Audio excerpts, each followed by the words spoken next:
Soy Carla Sáenz, soy asesora regional de bioética de la OPS. El programa regional de bioética de la OPS hace parte del Departamento de Evidencia e Inteligencia para la Acción en Salud de la OPS.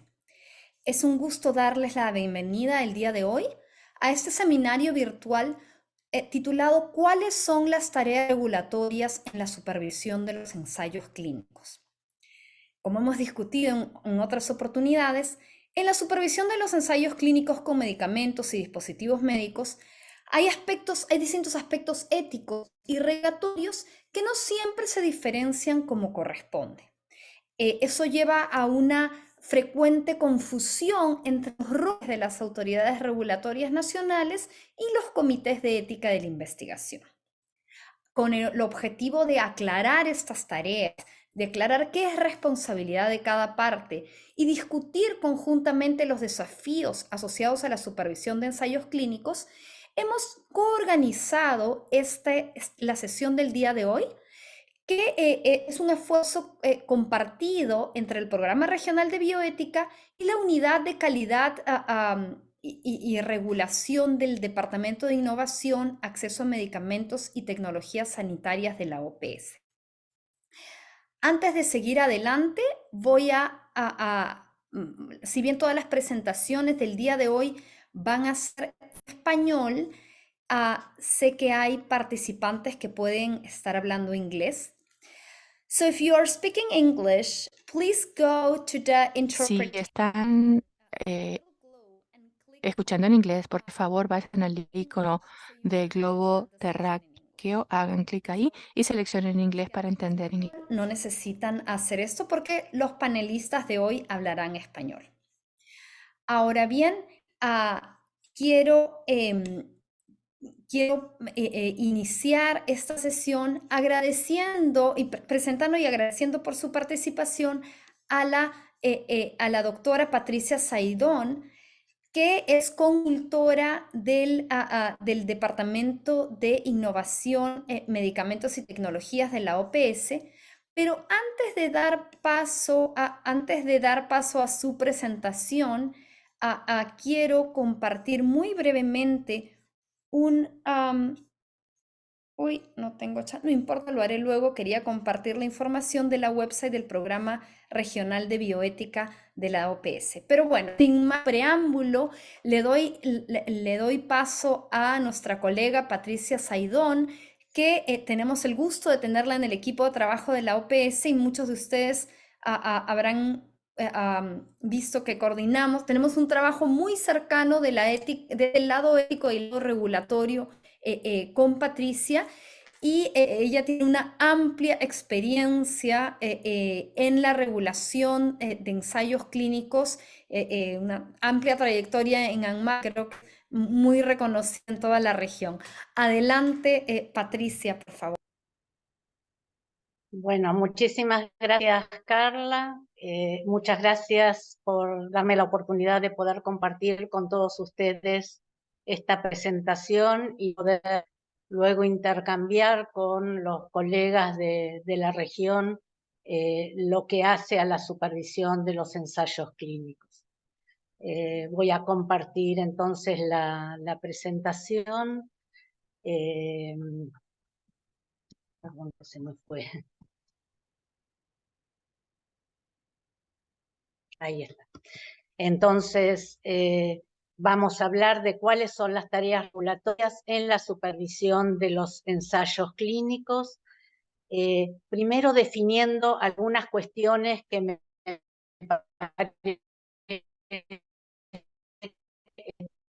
tenemos de todos, estos ensayos clínicos con medicamentos, con dispositivos médicos, es solo una parte de lo que es la investigación en salud, porque investigación en salud involucra la recolección sistemática o el análisis con la idea de generar nuevo conocimiento de muchas otras, además de estas, de muchas otras intervenciones, por ejemplo, aquellas que tengan que ver con la alteración del ambiente, la recolección o uso de material biológico, los datos personales, otro tipo de registros.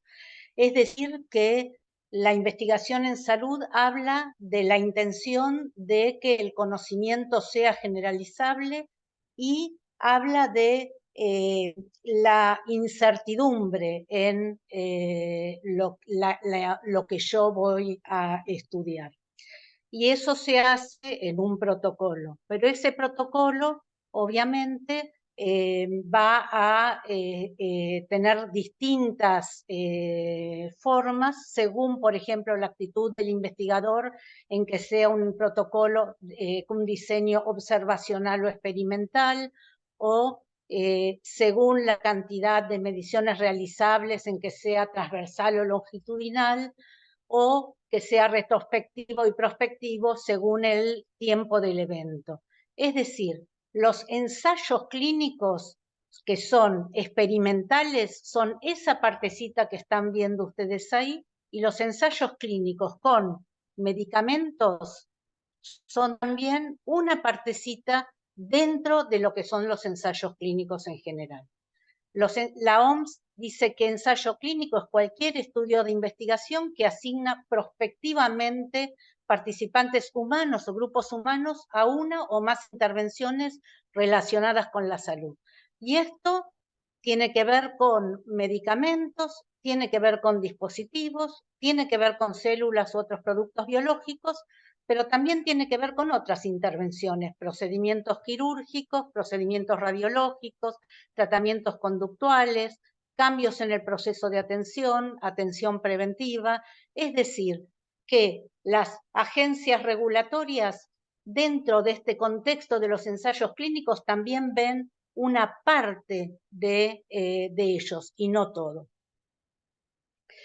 El estudio clínico de farmacología clínica es entonces cualquier investigación para determinar o confirmar los efectos clínicos, farmacológicos, farmacodinámicos, para detectar reacciones adversas o estudiar sobre la cinética de un producto de investigación con el fin de determinar su eficacia y seguridad. Y aquel con dispositivo médico es el que va a buscar evaluar la seguridad, el desempeño clínico y la efectividad de un dispositivo médico. Pero aún así, de estos estudios de farmacología clínica, por ejemplo, si yo estoy comparando un producto que ya está aprobado a la dosis aprobada versus otro producto que ya está aprobado a la dosis aprobada en la forma farmacéutica aprobada, para ver cuál de ellos es mejor intervención para una determinada patología, aún así, entonces esa es una intervención que no corresponde a la evaluación de las agencias regulatorias, o sea que de este universo tampoco las agencias regulatorias ven todo. Y entonces tenemos el parámetro de los ensayos clínicos que tienen un fin de registro de un producto, o sea que su objetivo final es obtener datos que avalen el balance entre el beneficio y el riesgo para una determinada tecnología, para poder solicitar posteriormente la autorización de comercialización. Quería marcar esto porque es importante que definamos los ámbitos de aplicación y alcance de lo que va a ver la agencia regulatoria. Por el contrario, muchos de los estudios que estuvimos viendo generales de todas las demás intervenciones sí tienen la evaluación del comité de ética.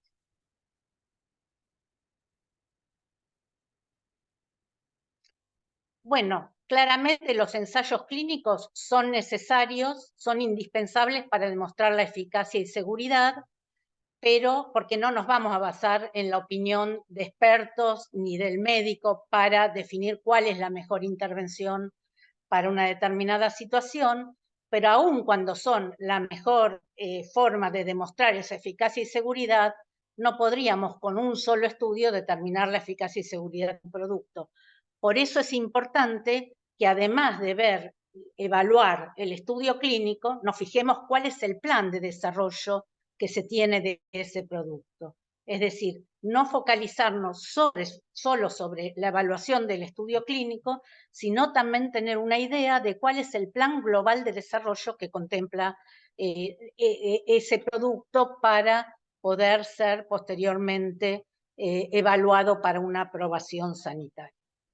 Y acá entonces vemos que el ciclo de un medicamento tiene la etapa de investigación básica, la etapa de investigación preclínica, la de investigación clínica, la vigilancia post-comercialización y previamente a eso, obviamente, la autorización para la comercialización.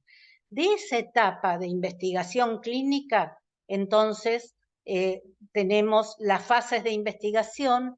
Otro concepto que yo creo que debemos tener en cuenta, que esas fases de investigación, las fases previas a la autorización, la fase 1, la fase 2 y la fase 3, no tienen que ver necesariamente con el momento que se hace la investigación clínica. No es que fase 1 siempre se hace al inicio, sí, fase 1, primera vez en seres humanos se hace al inicio, fase 2, fase 3 posteriormente, pero hay muchos estudios de fase 1, como están viendo ahí abajo. Por ejemplo, cuando yo estudio la cinética en chicos, en mujeres embarazadas, en mujeres lactantes, en ancianos, que se hace incluso después de que se aprobó el producto o muy avanzada la fase 3. O cuando se estudia la cinética en pacientes con alteración renal y alteración hepática. Es decir, que es importante también que sepan que la fase no define el momento, sino que define el objetivo, la pregunta que me estoy contestando. Si lo que estoy haciendo es la búsqueda de eficacia y seguridad de dosis, será la fase 2. Si lo que estoy buscando es la respuesta en grandes poblaciones de esa dosis elegida, es entonces, y la seguridad de esa dosis elegida, entonces será la fase 3. Y es importante también que sepamos que Latinoamérica no tiene en muchos países la misma secuencia, porque nosotros muchas veces no recibimos todo el plan de investigación. Nosotros muchas veces en nuestros países recibimos un protocolo aislado dentro del plan de investigación. Por ejemplo, un protocolo de fase 3, pero un producto tiene a veces 50 protocolos de estudio detrás de su plan de desarrollo para dar lugar a una aprobación regulatoria. Y yo les quería traer a consideración que traje la de la FDA, pero otro tanto es para la Agencia Europea de Medicamentos, que una vez que se hicieron los estudios preclínicos, se presentan a la FDA para dar lugar a la autorización o no de lo que se va a llamar IND, entonces se somete toda esa data que tengo de los estudios preclínicos, de todos los estudios de síntesis y purificación y demás, y entonces la FDA me dirá si puedo comenzar en seres humanos. Pero los que ustedes ven ahí como rombitos amarillos son reuniones que se hacen con la FDA o con la EMA durante el desarrollo, y durante ese desarrollo entonces ya, por ejemplo, ven un primer rombito cuando empieza la fase 1, y ven otro cuando finaliza la fase 2. En esos llamados meetings, la agencia regulatoria discute cuáles son los protocolos que quiere, qué tipo de diseño, cuáles son los puntos finales que quiere, qué tipo de criterios de inclusión y exclusión, qué población se va a tratar con el patrocinador del estudio. De esta manera que cuando nosotros recibimos en nuestra región, en nuestros países, el protocolo, esa discusión ya fue hecha. Y por eso es importante que nosotros tengamos estándares de protocolos, porque evidentemente como es globalizado la realización de estudios, se ha globalizado la realización de estudios clínicos para dar lugar a una aprobación, y la mayoría de las veces son estudios multinacionales, multicéntricos, y esas discusiones con otras agencias ya fueron realizadas, es importante en primera instancia que conozcamos cuáles son los puntos finales que proponen esas agencias y veamos si nuestros países están de acuerdo o no con esos puntos finales y lo pongamos en la discusión. Pero además que tengamos estándares de protocolos por patología, por población de esa patología, para poder uniformar lo que se solicita en cada ocasión. Esto también en este sentido, estos estándares ayudan para elaborar check de evaluación y que no sea resultado de la evaluación individual, sino de una política de la agencia regulatoria, el estándar de cada protocolo, el diseño que voy a solicitar, los criterios de inclusión y los puntos finales. La duración del desarrollo actual, ahí ven, de todas las patologías, actualmente está en 10.9 años. Es decir, como la patente dura 20 años, entonces la mitad del tiempo de esa vigencia de patente se la lleva el desarrollo de un producto de investigación. Y por eso, en parte, se han globalizado los estudios clínicos también para evitar sobreexposiciones de las personas, porque si no, yo tendría que hacer todos los estudios en cada país, pero como hablamos que investigación es incertidumbre y que no todos los productos demuestran ser eficaces y seguros, de hecho, de cada 10 que llegan a la fase 3, 1 o 2 demuestran eficacia y seguridad para la aprobación, entonces es importante que los estudios se hagan globalmente. Pero para esto yo necesito, evidentemente, estándares, y de esto me voy a referir a cuáles son esos estándares posteriormente. Sin antes decir que la pandemia puso en evidencia que hay momentos en que ese tiempo de 10 o 11 años de desarrollo debe acortarse por necesidades de salud de la población.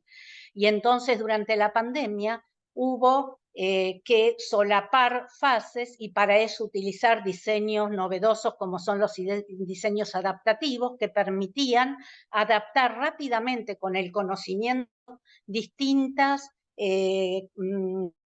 ensayos, ya sea las ramas, ya sea la dosis, o sea, muchas de las partes del ensayo clínico a fin de poder arribar más rápidamente a resultados. Esto también significó, ustedes ven ahí cómo se fueron acortando las fases, ¿no?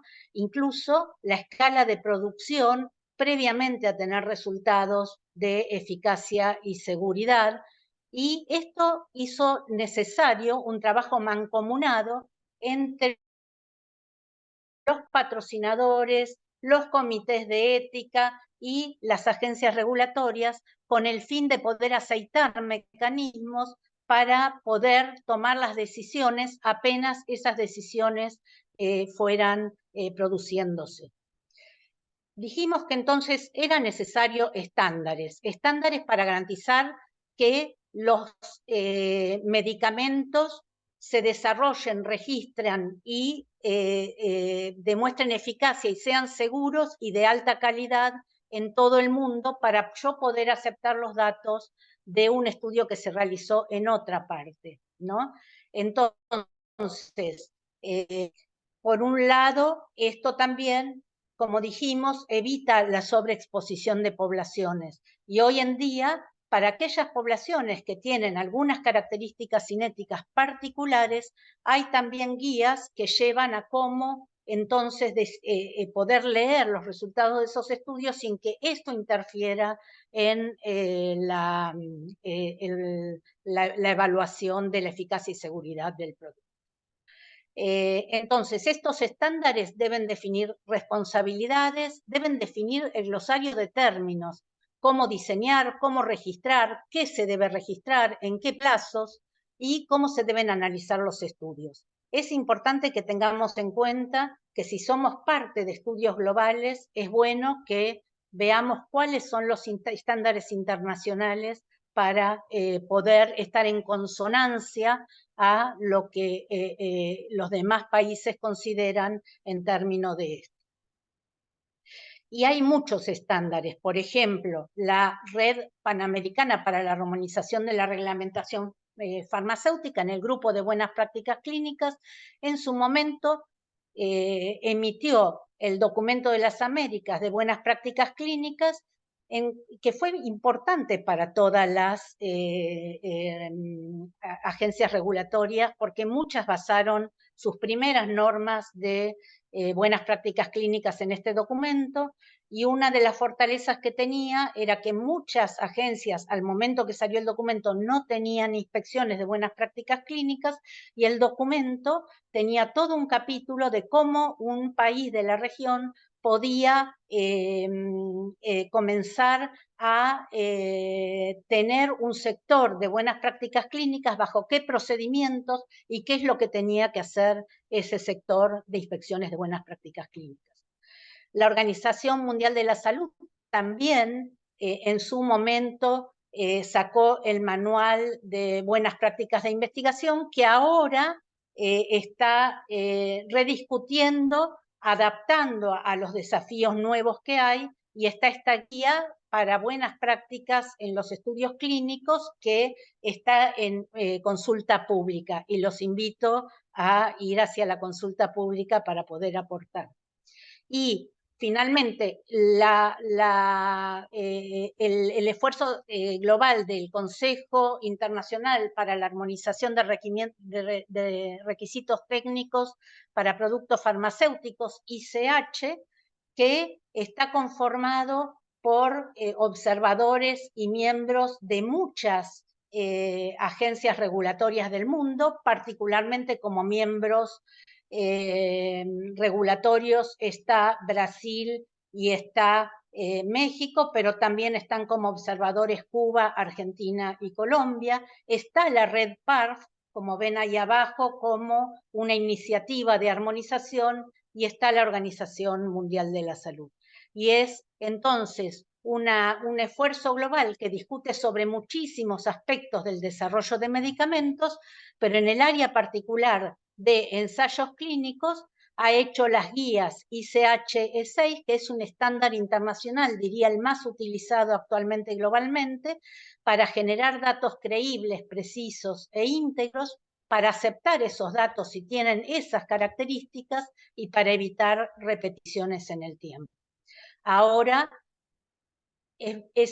estas guías fueron del año 96, la investigación clínica se globalizó, hay muchísima mayor complejidad en los ensayos clínicos, hay muchísimas nuevas tecnologías, desde el CRF electrónico, las historias electrónicas, muchos intermediarios, cómo se aleatoriza a los pacientes es diferente a aquellas épocas del año 96, y todo esto entonces llevó a hacer la guía R2 de la ICH, que habla mucho de cuál debe ser el manejo de la calidad, focaliza en eso, y para eso también entonces habla del monitoreo centralizado del patrocinador, para poder ver cómo se desarrolla, cuáles son los riesgos, digamos, que va detectando, que hagan que pueda disminuir la validez del estudio.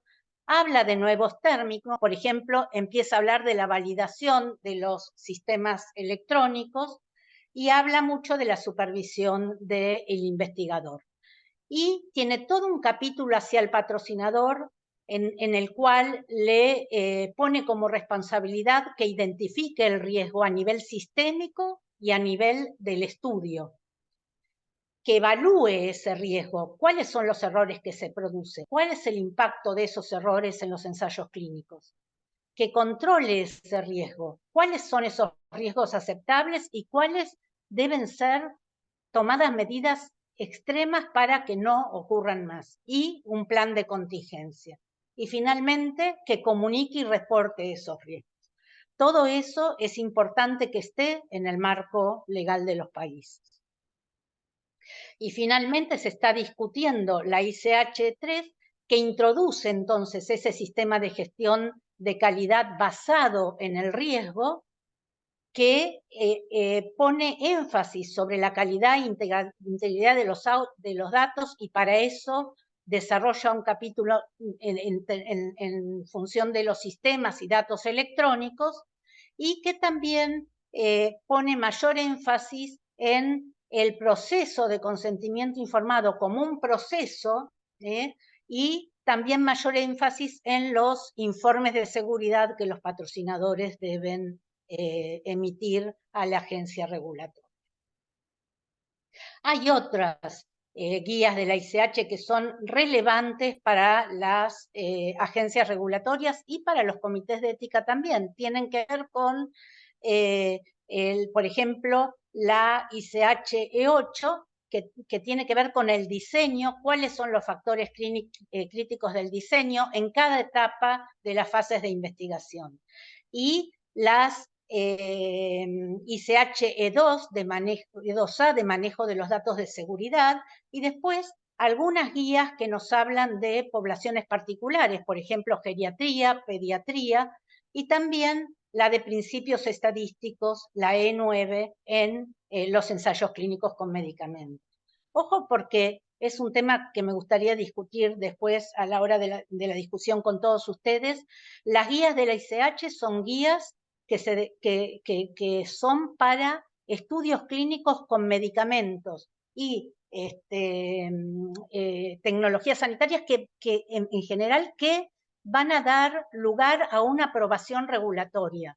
Eso no significa que automáticamente, si bien se pueden usar, sean guías que son para el conjunto de los estudios que vimos antes, porque es a veces un problema de que a un estudio, por ejemplo, observacional, para ver una determinada cuestión, se le pidan cosas que están en la ICH. No necesariamente todos los estudios tienen que tener todos los parámetros de estas guías ICH. Las guías ICH son efectivamente para los estudios con medicamentos y dispositivos médicos que van a dar lugar a una potencial aprobación regulatoria y pueden ser utilizados por el resto, podemos tomar cosas de ahí, pero no es una guía que automáticamente tengan que cumplir todos los estudios. Entonces los ensayos clínicos involucran múltiples actores, como estamos viendo acá, y para eso necesitamos tener en cuenta determinadas cuestiones. En primer lugar, tenemos que tener un marco legal, un marco legal que sea flexible. Yo lo que he visto muchas veces es que los marcos legales de nuestro continente tienen que ver con un tipo de normativa o una, digamos, por ejemplo, leyes que son muchas veces difíciles de cambiar a medida que surgen avances. Entonces, debemos tener en cuenta que puede haber una ley, pero también tendremos que ir sacando disposiciones o resoluciones que son mucho más fáciles con las cuales ir avanzando regulatoriamente conforme a los avances. También tenemos que tener un RN con capacidad técnica, administrativa y de recurso humano para poder evaluar esas solicitudes de investigación clínica, pero también para poder hacer el seguimiento y las inspecciones. Y comités de ética sólidos con los recursos adecuados que estén acreditados y supervisados por parte de las autoridades sanitarias, por lo cual tenemos que tener en las autoridades sanitarias también una estructura para acreditar y supervisar esos comités. Los ensayos clínicos además tienen que tener información pública mediante la implementación de recursos y los patrocinadores deberán tener un sistema de garantías y control de calidad basado en los riesgos y los investigadores y equipos deben estar formados en las buenas prácticas clínicas. Todo esto es el conjunto que requiero para poder supervisar adecuadamente los ensayos clínicos. Entonces, la autoridad sanitaria tendrá que tener dentro de las agencias regulatorias la autoridad legal para autorizar, para fiscalizar y, de ser necesario, para terminar con el ensayo clínico. Deberá tener qué se requiere y deberá definir lo que hablamos hoy al principio, ese ámbito de aplicación y alcances. Yo he visto muchas normas de la región que a veces el ámbito de aplicación y alcance se extiende a todos los estudios clínicos, pero la realidad es que la agencia regulatoria tiene que tener foco en los ensayos clínicos que van a dar lugar al registro de medicamentos. Finalmente debe tener una serie de cuestiones como cuáles son los elementos del brochure, el manual del investigador, del protocolo y del consentimiento informado que se deben presentar, cuáles son los documentos esenciales antes, durante y después de la investigación que debe tener el investigador y el patrocinador del estudio, qué enmiendas se deben presentar, sustanciales, y si las no sustanciales requieren de presentación, cuáles son las responsabilidades de los actores, cuál es la responsabilidad de los comités de ética y de la agencia regulatoria, y toda la documentación que se requiere para dar inicio a la aprobación del ensayo clínico. Tener en cuenta que cuando hablamos de responsabilidad del patrocinador, otro error que yo creo que es común es pensar que el monitor no es parte del patrocinador. El patrocinador delega funciones, pero nunca responsabilidades, ¿está bien? Entonces, finalmente, el monitoreo y la actividad que haga la CRO, si bien podemos tener un capítulo de organización de investigación por contrato, es responsabilidad del patrocinador.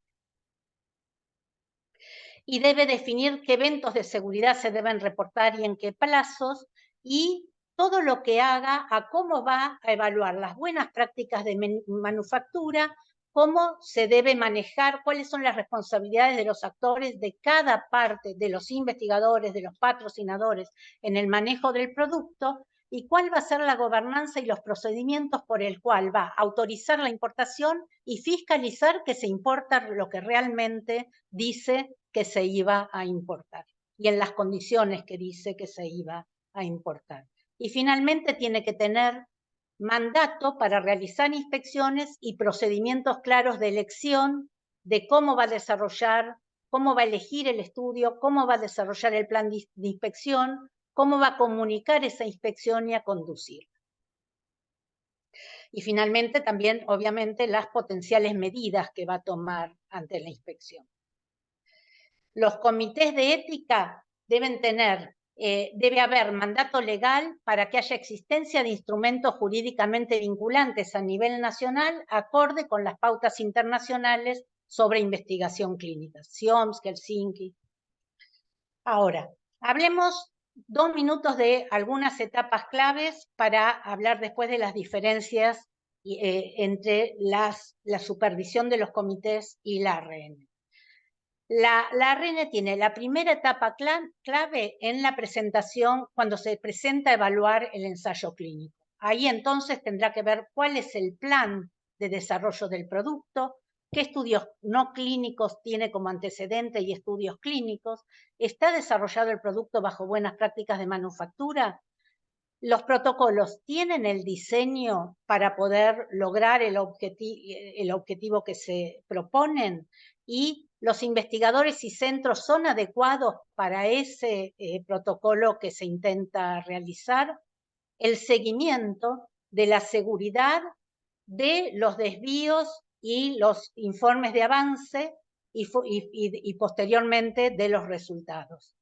La verificación de que esos datos que yo voy a tomar para dar lugar a una aprobación son datos que son creíbles, que son verificables, que son precisos, y para eso las inspecciones preestudio, durante el estudio y postestudio, previamente a dar la aprobación regulatoria.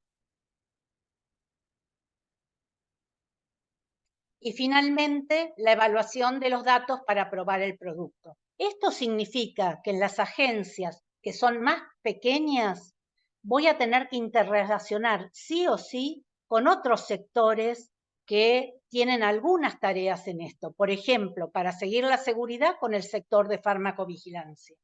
Para cuando voy a verificar en aduana que se importó en tiempo, en forma, y lo que me dijeron que iba a importar, con el sector de la agencia que verifica estas cuestiones.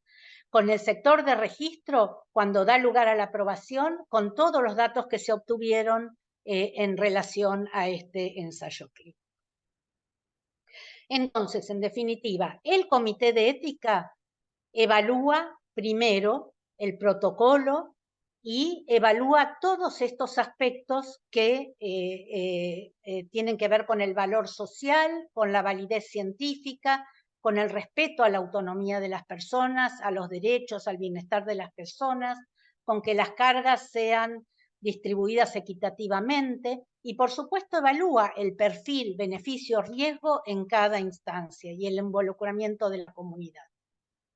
Y la ARN pone su centro en garantizar que esos ensayos clínicos, ese plan, me pueda dar lugar a datos que puedan dar lugar a una aprobación regulatoria, a datos confiables que puedan darme lugar a que yo determine si es eficaz y es seguro ese producto. Por supuesto, ambos van a proteger a las personas que participan de la investigación clínica, pero ponen el foco en las decisiones que deben tomar, porque de esta manera están garantizando esa protección.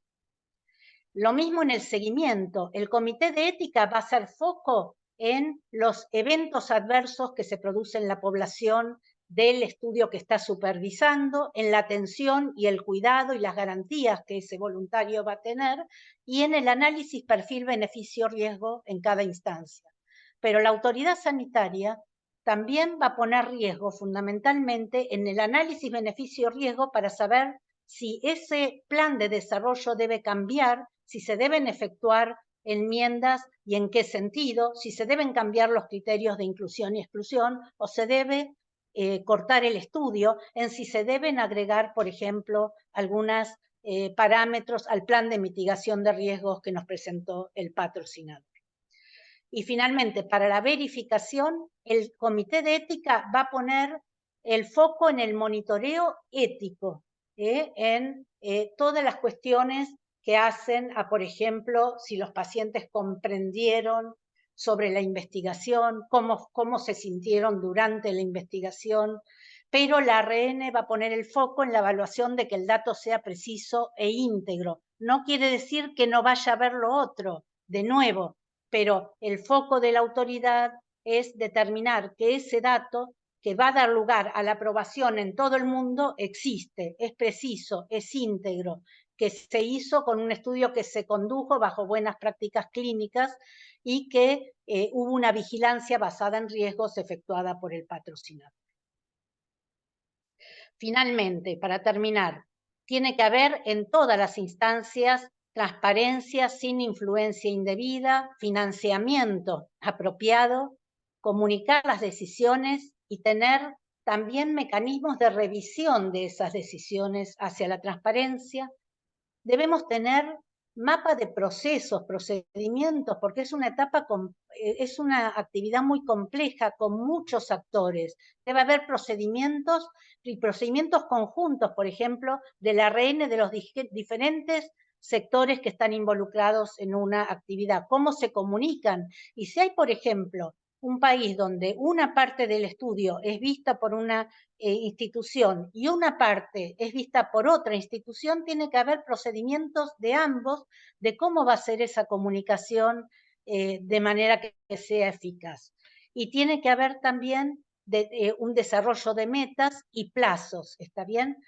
Finalmente, también tiene que haber, desde el punto de vista de que es una actividad globalizada, pero además muy compleja, que ha cambiado mucho, que necesita de mucho expertise de gente que desarrolla determinados temas, debe haber armonización en la región y también acuerdos para aceptar la evaluación o la supervisión o la inspección de otras entidades regulatorias. En eso debiéramos trabajar también en el futuro. En conclusión, la investigación clínica es una actividad sumamente compleja con múltiples actores y los ensayos clínicos con medicamentos y dispositivos médicos actualmente son globalizados y se deben desarrollar entonces en el marco de estándares éticos y regulatorios internacionales. La supervisión requiere que todas las tareas se realicen sin solapamientos, entendiendo el fin último de cada tarea. Esta tarea es del comité, hay tareas que van a ser comunes y hay tareas que van a ser de la autoridad sanitaria. En cuanto una de esos toma la tarea del otro, algunas tareas se pierden. Bueno, muchas gracias por la atención. Muchísimas gracias a ti, Patricia. Creo que es desde mi perspectiva, es un momento muy importante para el trabajo del Programa Regional de Bioética, porque el mensaje que tú das desde el ámbito regulatorio es exactamente el mismo que venimos dando desde el ámbito de la ética, desde, digamos, más de una década, y creo que hace mucha diferencia escuchar, ver la historia desde ambos lados, y además creo que todos hemos aprendido durante la pandemia que tenemos no solamente la posibilidad, sino también diría la obligación de trabajar de manera más coordinada entre los comités de ética y las autoridades regulatorias nacionales.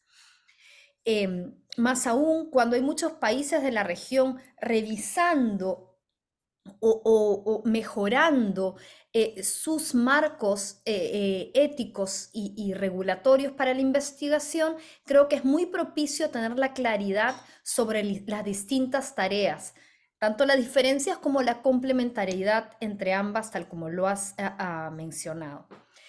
El programa para ahora es tener una serie de comentarios desde distintos especialistas. Entonces, vamos a tener especialistas que van a ofrecer sus comentarios desde el ámbito de la ética y otros que van a ofrecer sus comentarios desde el ámbito de las agencias nacionales de regulación de medicamentos y tecnologías. Entonces, vamos a iniciar con los comentarios de la doctora Jimena Luengo, que es la asesora que coordina la Oficina de Bioética del Ministerio de Salud de Chile. Yo voy a ir presentándolas porque somos todas mujeres en esta sesión, me acabo de dar cuenta, somos 100% mujeres, y luego vamos a tener una discusión con todos, así que les agradecemos que incluyan sus preguntas en la sección de preguntas y respuestas del Zoom. Muchas gracias, Jimena. Adelante. Muchas gracias, Carla, por la invitación y muchas gracias al programa de OPS que tú diriges en el tema de bioética, porque nos está siempre ofreciendo la posibilidad de estar revisando temas que son de gran importancia en nuestra región. Bueno, quiero agradecer la presentación que acaba de hacer Patricia Saidón. Creo que ha sido muy ordenada, muy clara, y nos ha permitido tener una visión integral respecto de la complejidad, como ella bien dice, de los ensayos clínicos y la multiplicidad de actores que están involucrados en este, y en particular la responsabilidad que a cada uno de ellos conlleva, ¿no?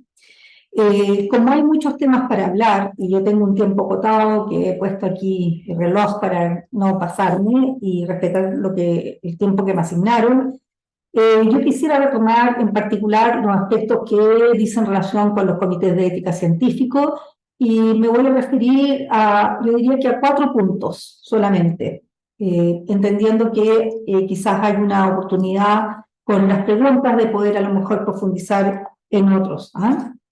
El primer punto que yo diría que nuestros países en la región tenemos realidades diferentes respecto a los comités de ética científicos y en particular referente a quienes ellos responden o por quienes ellos son de alguna manera normados o regulados, ¿ya?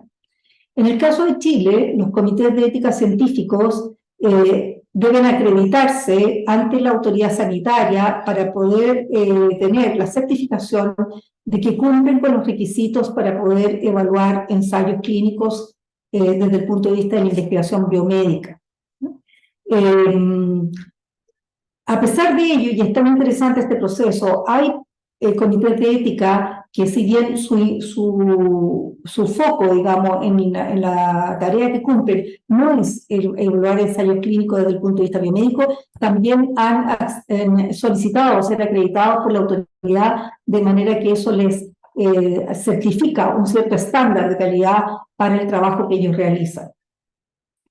En esta acreditación que se deben, ante la cual deben mostrar, digamos, su constitución, el que cuentan con las competencias para hacer esta evaluación y cuáles son las responsabilidades y las obligaciones que ellos tienen cuando entregan un informe favorable a un estudio y que su informe favorable de alguna manera es un informe vinculante, puesto que ningún estudio de investigación biomédica en Chile se puede llevar a cabo sin un informe favorable previo de un comité de científico acreditado.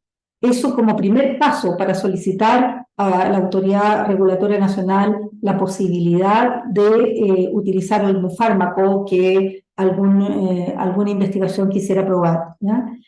Como su opinión favorable es vinculante, si bien es cierto, ellos no forman parte de nuestra institucionalidad, como digo yo, en términos de la Agencia Reguladora Nacional, sí forman parte del sistema regulatorio y por lo tanto los comités de ética, que son independientes de la Agencia Reguladora Nacional, que pertenecen a entidades académicas, en general a centros de investigación científica, etcétera, y son por lo tanto independientes, igual contribuyen de manera significativa a este sistema nacional de regulación, ¿no? Ese es un primer punto que quería destacar, ¿ya?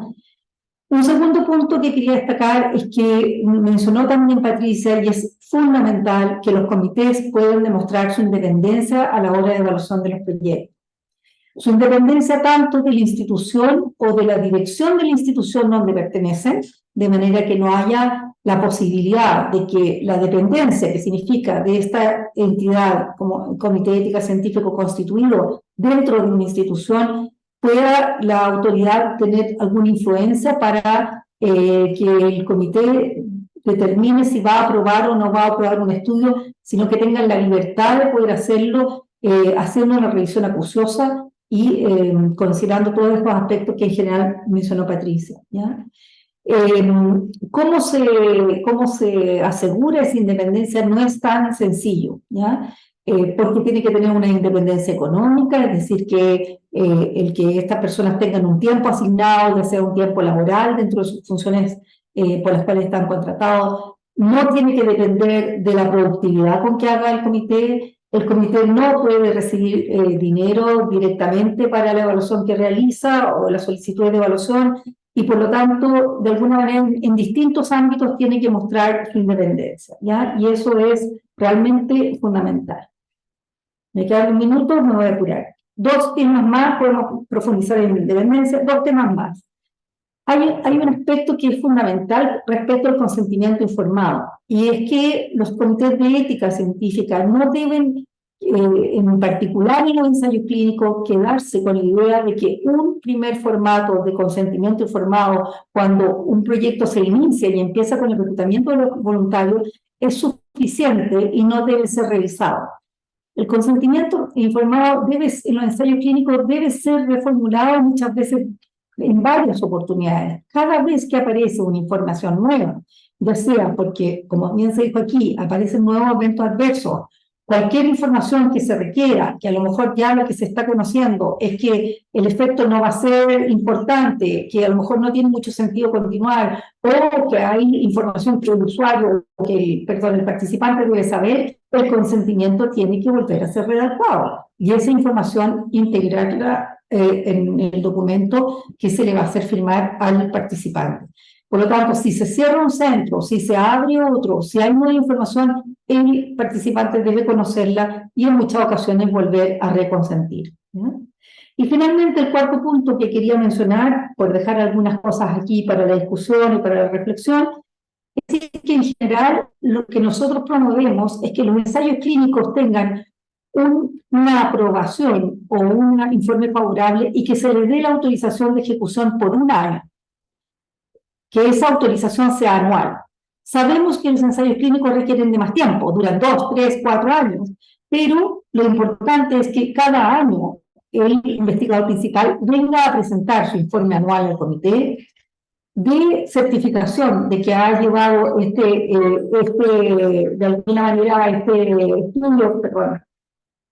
este estudio lo haya llevado con buenas prácticas clínicas que haya reportado los eventos adversos a tiempo y que según la evaluación que se hace de ese primer año de ejecución, el comité le vuelva a autorizar a que sigan con la ejecución, a que modifique el consentimiento u otros aspectos y que pueda seguir continuando. ¿Cómo se hace el seguimiento de los ensayos clínicos? También es un desafío para los comités de ética. No, los comités de ética no todos cuentan con recursos para ir a hacer una visita a terreno, pero sí se puede citar al investigador para que venga a mostrar cómo va el avance de la ejecución de su estudio. Y por último, también decir que uno puede calificar en términos de riesgo cuando un ensayo clínico tiene más riesgo o menos riesgo. Y en ese sentido, no necesariamente de manera rigurosa pedir un informe anual, sin duda, pero se pueden pedir informes bimestrales, trimestrales, semestrales, de acuerdo al riesgo que estime el equipo, el conjunto de personas que forman los miembros del Comité de Ética Científico. Si consideran que es mucho riesgo ese estudio, pueden pedir informes más seguidos. Bueno, no me quiero tomar más tiempo para permitir a mis copanelistas comentar y dejo esto para su reflexión y poder seguir en la discusión. Muchas gracias. Muchísimas gracias, Jimena, por compartirnos estas perspectivas desde el lado de la ética y geográficamente desde Chile. Ahora quiero dar el paso a una colega, nuestra colega Cindy Paola Pulgarín, que coordina el grupo de investigación clínica de INVIMA, que es el Instituto Nacional de Vigilancia de Medicamentos y Alimentos, es el nombre de la Agencia Regulatoria Nacional de Colombia. Adelante, Paola. Bueno, gracias por la invitación a participar de este espacio. Es muy importante para nosotros como agencia poder recibir retroalimentación de las personas que alrededor de las diferentes agencias y los diferentes países también trabajan en actividades de investigación, porque nos pueden aportar muchísimo a todos nuestros procesos y también queremos compartirles un poco de lo que hacemos en Colombia. Entonces, alineándonos un poco a la presentación que acabamos de ver, en Colombia el grupo de investigación clínica está conformado por 13 personas.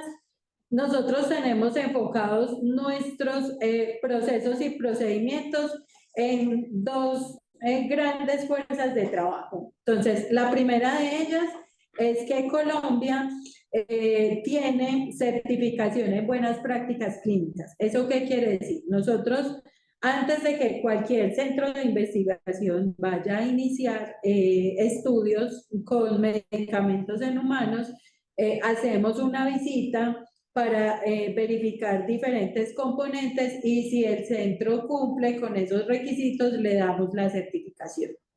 Entonces, nosotros tenemos un marco regulatorio que es la resolución 2378 del 2008, que le da las competencias a INVIMA para poder hacer este tipo de visitas, que son un control previo al inicio de los estudios clínicos. ¿Qué verificamos en estas visitas? El comité de ética, el equipo investigador, el servicio farmacéutico, el laboratorio clínico, todo el sistema de gestión de calidad, tanto del centro de investigación como el transversal, por ejemplo, si ese centro está dentro de una institución hospitalaria, y las responsabilidades del patrocinador. La vigencia de esta certificación es por 5 años.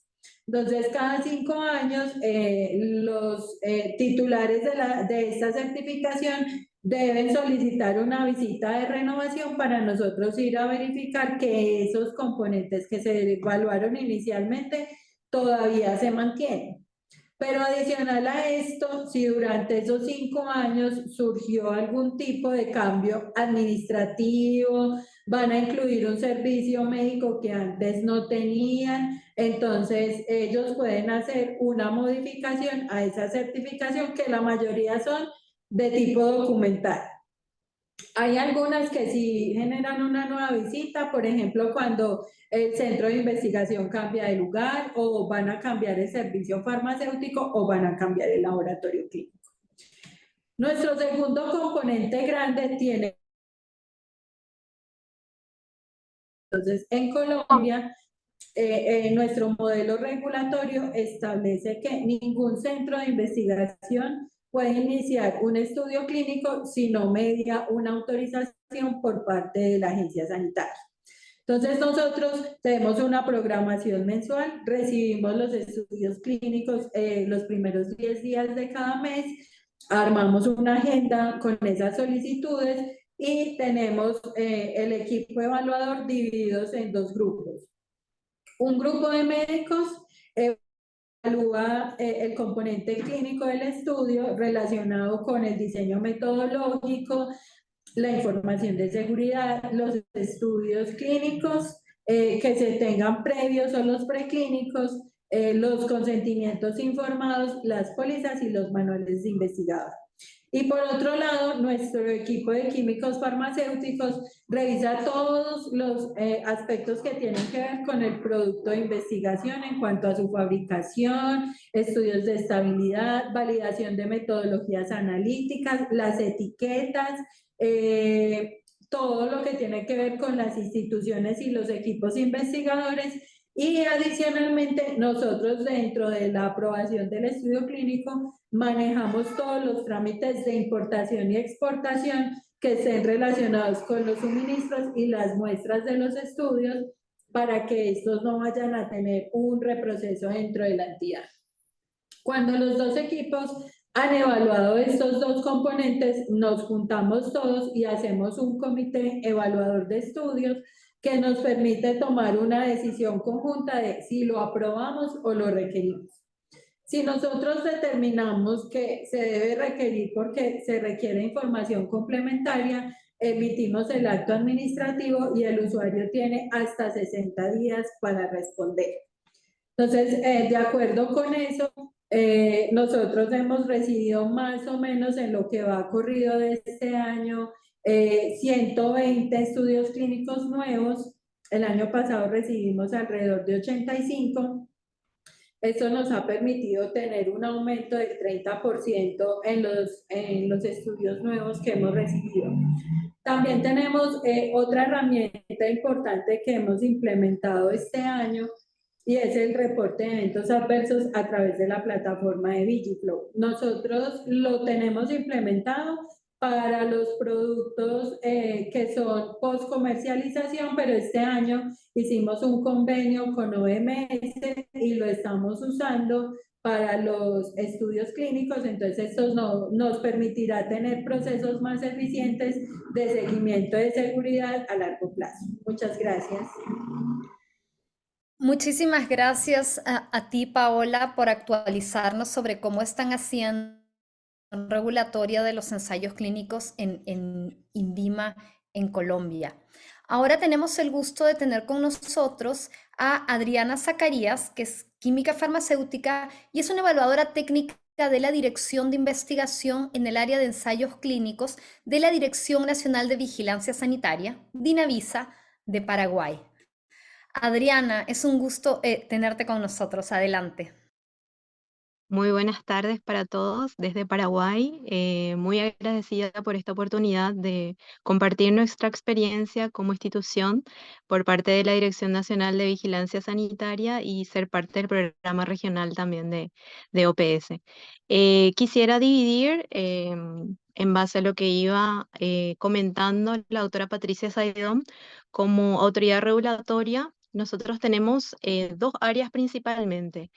Una que corresponde principalmente a la autorización de los ensayos clínicos, porque todos los ensayos clínicos que son solicitados en el país deben estar previamente autorizados por la Dirección Nacional de Vigilancia Sanitaria.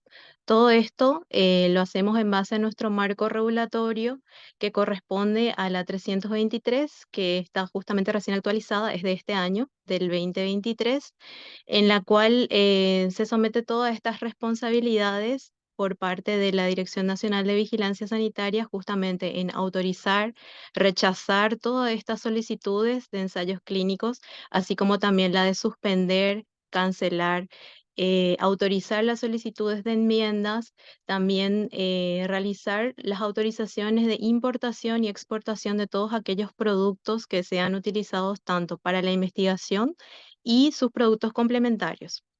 En este punto quisiera resaltar que todos aquellos productos que ingresan al país justamente solamente son autorizados previa fiscalización de la Dinavisa, porque la idea justamente corresponde a trazar que todos aquellos listados de productos que han sido solicitados correspondan realmente a las cantidades que serán utilizadas dentro de la investigación para que posteriormente sean autorizadas, así como también posteriormente la fiscalización de todo lo que corresponde a las buenas prácticas clínicas.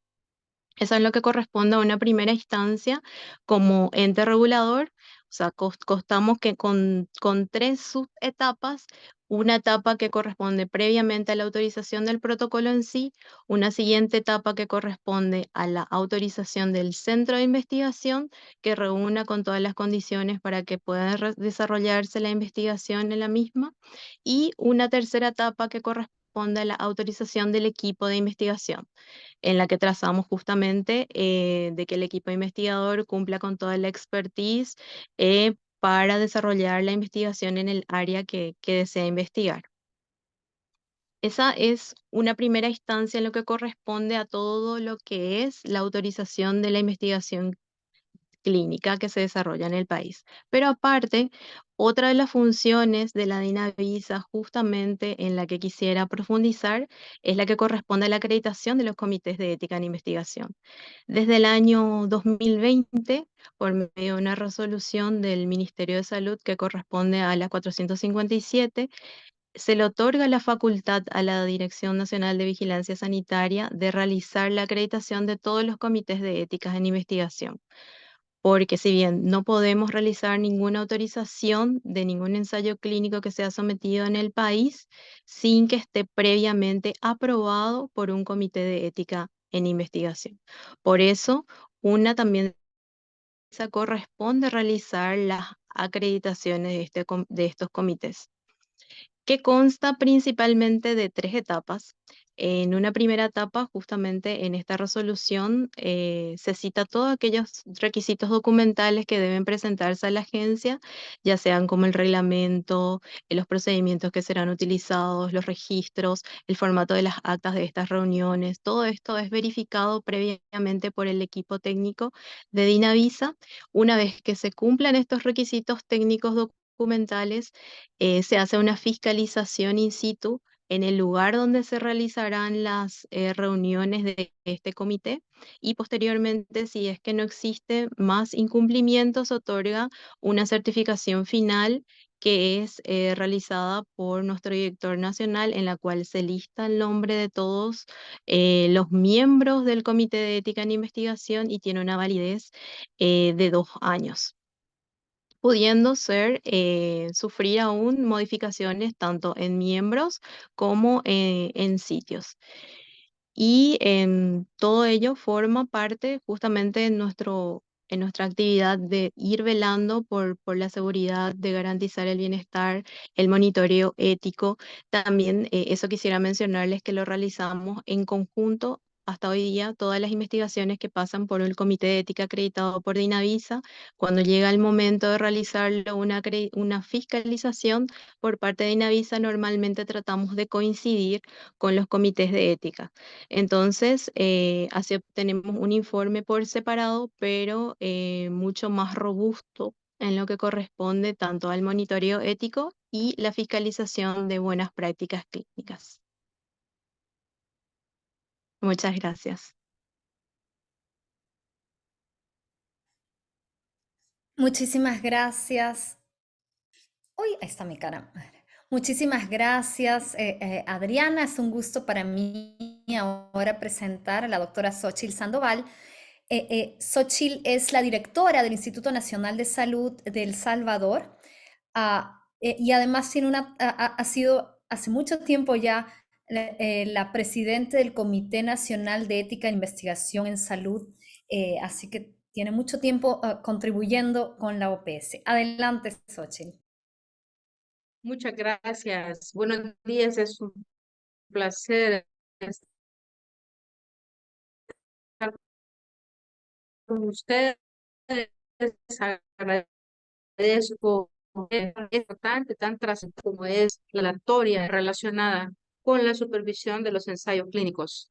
Ahora, desde el otro lado, desde la Rectoría de la Investigación en Salud, desde el Instituto Nacional de Salud de El Salvador, la primera reflexión que tengo es una pregunta más bien.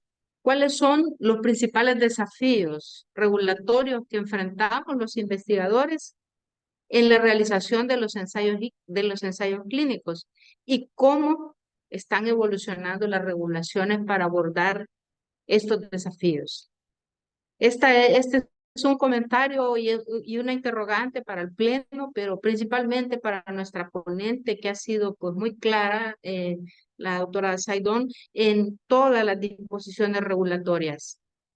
En el ambiente de América Latina, la regulación, tanto desde el punto de vista metodológico como desde el punto de vista de los criterios éticos, de la investigación, que tiene que ser éticamente aceptable para poderse realizar, son diversos, como hemos podido ver de las que me han precedido, de las colegas que me han precedido. Pero yo quiero poner en la discusión la regulación de los ensayos clínicos fundamentada en la garantía de la seguridad del bienestar de las personas participantes, así como en la validez y la fiabilidad de los resultados obtenidos. Desde la ética consecuencialista, por ejemplo, que se centra en consecuencias de las acciones que determinan el contexto de la regulación de los ensayos clínicos, como investigadora y dirigiendo un ente de investigación en mi país, me siento en el deber moral y ético de analizar esta perspectiva ética consecuencialista, en la que la regulación de los ensayos debería tener en cuenta posibles consecuencias, tanto positivas como negativas, de llevar a cabo estos estudios, pero también de tener regulación pertinente a cada realidad. Por un lado, es importante considerar el potencial beneficio que puedan tener los ensayos clínicos.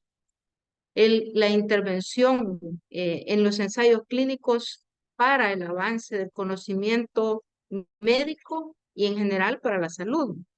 Pero el desarrollo de nuevos tratamientos, sin embargo, también es crucial para evaluar y minimizar los posibles riesgos y daños que pueden sufrir los participantes. Y esta es una cuestión de reflexión constante para todo lo que hacemos investigación y lo que tenemos el deber ético de pregonar por la conservación de los derechos de las personas desde la ética. En este sentido, creo que la regulación de los ensayos clínicos debe asegurar el respeto de este principialismo ético y la equidad en la selección de los participantes. La ética consecuencialista también tiene que evaluar política y normativa existente, vigente y pertinente, como estamos diciendo. Por ejemplo, se podría analizar si las regulaciones actuales están logrando un equilibrio adecuado entre fomentar la innovación médica y proteger a los participantes. Ahora tenemos, por ejemplo, motores de búsqueda acompañados de inteligencia artificial que ciertamente aceleran nuestra capacidad de análisis para la investigación, pero también el mecanismo de protección que pueda tener esa data generada por la inteligencia artificial debe de ser motivo de reflexión ética. En resumen, la regulación de los ensayos clínicos debería ser abordada desde la perspectiva ética, consecuencialista algunas veces, que considere tanto los posibles beneficios del desarrollo de los estudios como de los riesgos asociados en estos estudios. Esto permitiría garantizar que se lleve a cabo de manera ética, científica, muy responsable la investigación, maximizando la contribución del conocimiento al resolver problemas de nuestras poblaciones. Dejo esto para la discusión de tan interesante tema y gracias por la investigación, por la invitación, estimada. Muchísimas gracias, Xochitl. Muchísimas gracias, colegas. Quiero invitar ahora a mi colega Sara Carracedo, del Programa Regional de Bioética de la OPS, ¿Quién va a moderar la discusión? Tenemos ya 20 preguntas en la sección de preguntas y respuestas. Creo que a Sara ustedes ya todos la conocen. Y ella va, en aras del tiempo, lo que va a hacer es tratar de integrar varias preguntas en una. Como pueden ver, muchas de las preguntas son dirigidas a Patricia, pero bueno, Sara les dará más indicaciones, pero pueden prender, si alguien del panel quiere contribuir, puede también prender su cámara y luego Sara le dará la palabra entonces. Adelante, Sara, gracias. Gracias, Carla, por la presentación y gracias a todas las panelistas. Creo que tal vez prendemos todas las cámaras para ir respondiendo las preguntas en una suerte de diálogo. Como bien mencionaba Carla, hay muchas preguntas. He tratado de juntarlas temáticamente. Espero haber hecho una buena tarea. Y tal vez la primera pregunta está relacionada con estas fases preclínicas, ¿no? Y la primera es si es que la Autoridad Regulatoria Nacional debe tener competencias sobre las fases preclínicas antes de que se realice el ensayo clínico. Y tal vez, Patricia, tú podrías darnos algunas luces sobre esto y de ahí paso a algunas subpreguntas a raíz de ese tema. Gracias. Estás en silencio, Patricia. Gracias, Sara. Una de las cuestiones que debe evaluar la autoridad sanitaria es si la información preclínica que está, no solo la preclínica, sino todos los datos de los estudios no clínicos efectuados por el patrocinador son suficientes para el inicio de los estudios clínicos. Lo que sí sucede es que como los estudios son globales, muchas de nuestras autoridades sanitarias se basan en la decisión ya adoptada por ejemplo, la FDA o la EMA, pero tenemos que tener esa capacidad de poder estudiar lo preclínico porque, bueno, hay desarrollos, pocos, es cierto, pero ojalá haya más, que son desarrollos que surgen a partir de lo local. Por ejemplo, algunas vacunas que se han desarrollado a nivel regional. Y entonces tenemos que tener esa capacidad en la autoridad sanitaria de poder evaluar los estudios preclínicos. Gracias. Y esto, perdón, es no solo ver los estudios, sino también que se hayan conducido bajo buenas prácticas de laboratorio. Ambas cosas. Gracias, Patricia, por la precisión.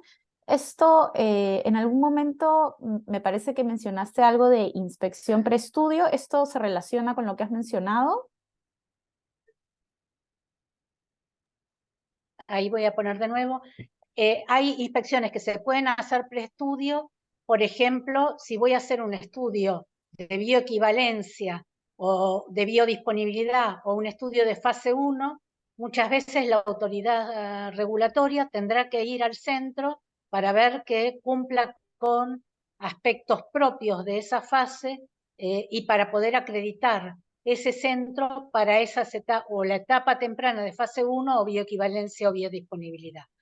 Los que se hacen durante la conducción del estudio es para justamente fiscalizar que la conducción está realizada de acuerdo a las buenas prácticas clínicas y en los países, por ejemplo, en Estados Unidos y en la Unión Europea, muchas de las inspecciones se hacen post-estudio cuando se va a hacer la aprobación regulatoria. Entonces se ve cuáles son los centros de mayor impacto para esa aprobación regulatoria y se va a ver a esos centros de mayor impacto que los datos que ha recibido la autoridad sanitaria son datos creíbles que pueden dar lugar a esa aprobación regulatoria. O sea que las inspecciones pueden realizarse en el centro de investigación, a los investigadores clínicos o para el patrocinador pre, durante y post-estudio.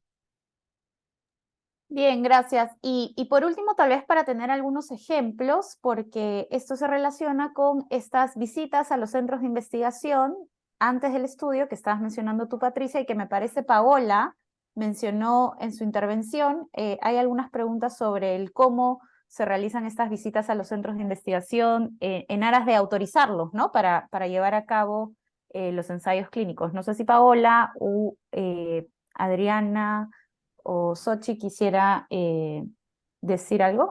Paola, sí, dale. Bueno, los centros que deseen participar en esos estudios clínicos y que quieran certificarse, hacen una solicitud a la agencia sanitaria para la visita de certificación. Nosotros hacemos una programación y el equipo va al centro de investigación. Ese equipo está conformado mínimo por 3 personas.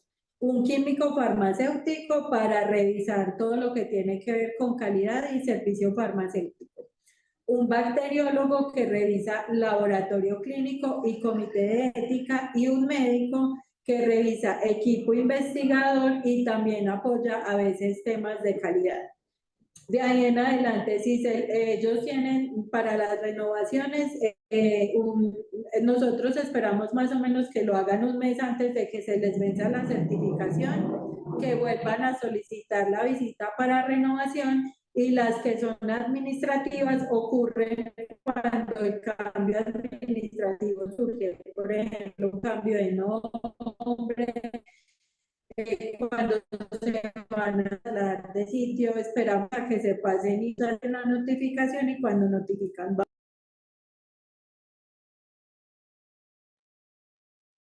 Gracias, Paola. ¿Me escuchan bien? Porque sentí que hubo un poco... Bien, entonces pasamos ahora al segundo grupo de preguntas, y ese está relacionado también con la labor de los comités de ética. ¿Cuál es la diferencia, si es que hay alguna, entre la supervisión o el análisis de la validez científica que hace la autoridad regulatoria y el análisis de la validez científica que hace un comité de ética?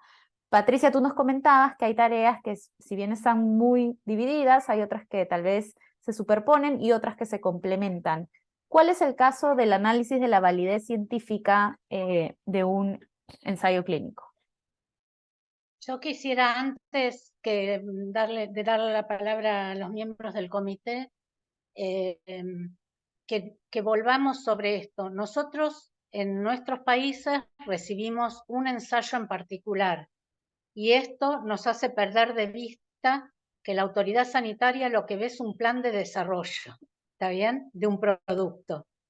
O sea, que no es analizar ese estudio en particular, sino que es analizar ese estudio en el contexto de todos los antecedentes y de cuál es la propuesta general para poder desarrollar el producto y finalmente dar lugar a una aprobación regulatoria. Esto es muy diferente al comité de ética, que no está viendo el plan de desarrollo global, ¿tá?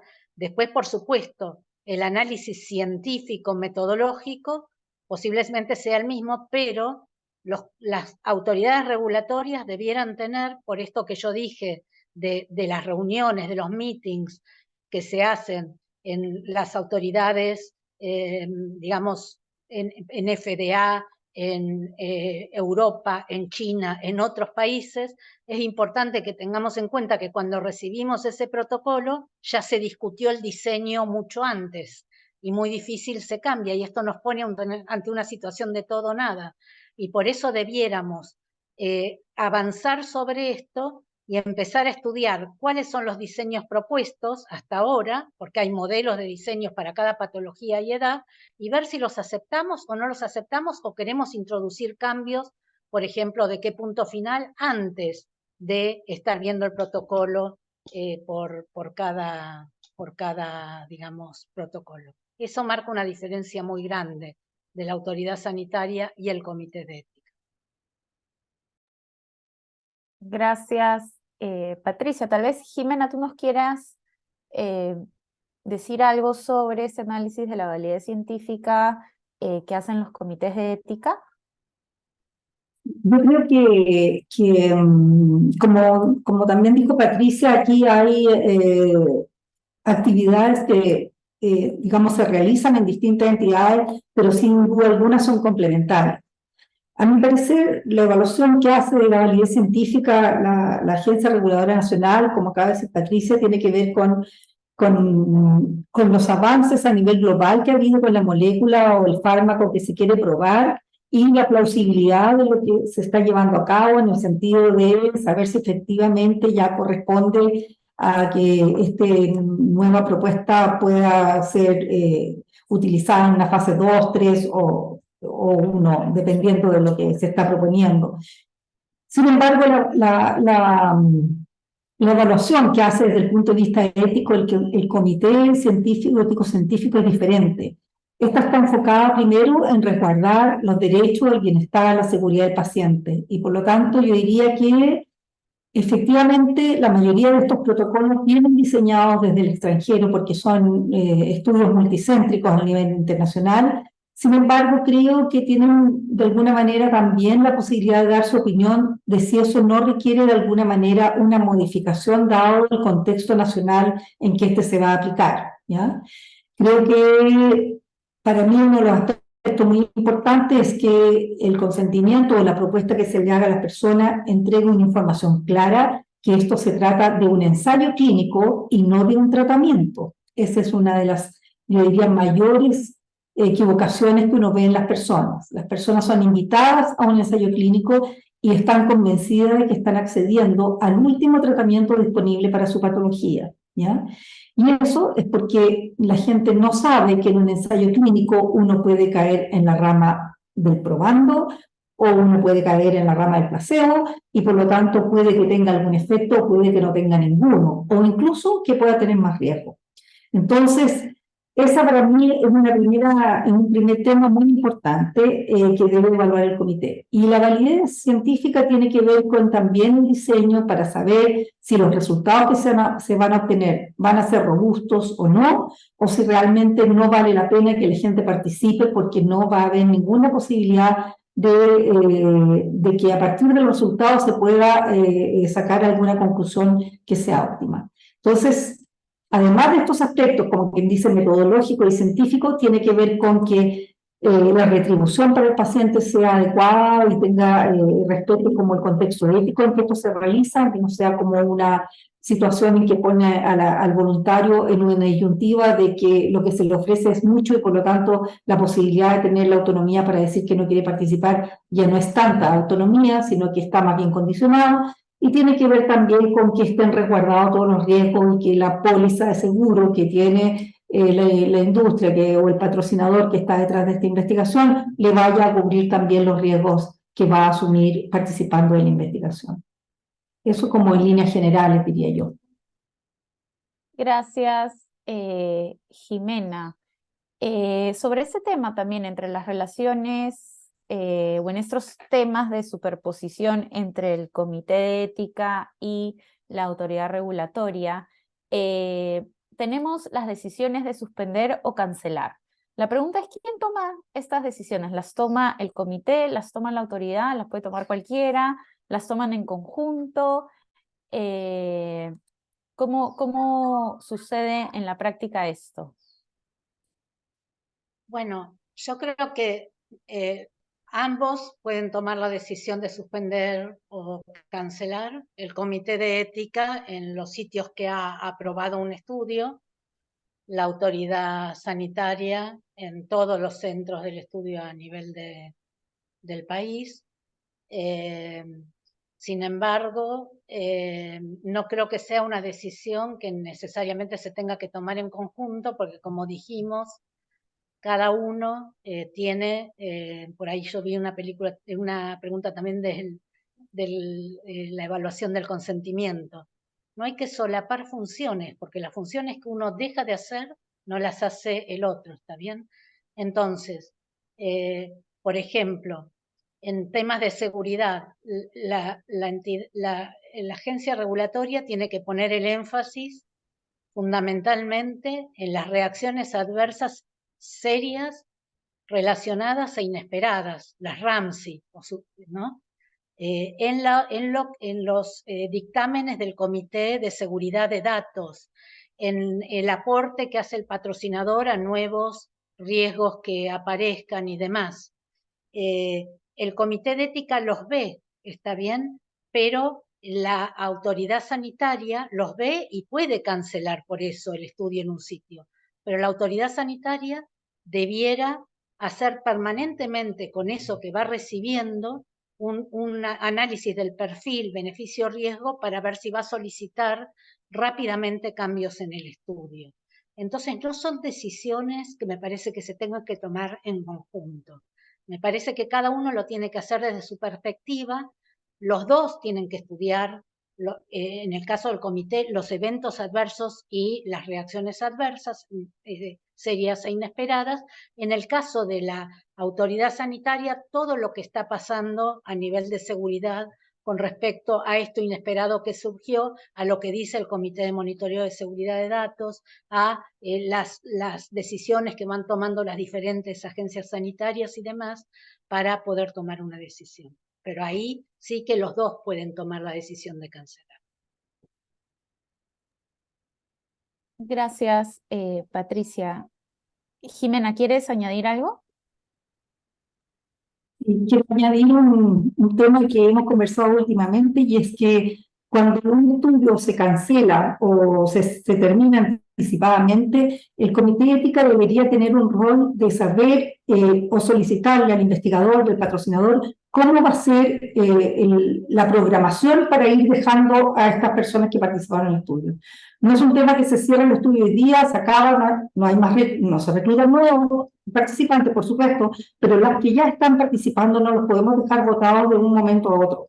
A esos participantes hay que planificar cómo va a ser la salida del estudio, qué es lo que se debe controlar en ello y cuál va a ser la responsabilidad con ello y hasta qué momento, ¿ya? No porque se cancela, entonces se acabó la responsabilidad con los que ya están incluidos. Gracias, Jimena, por la precisión.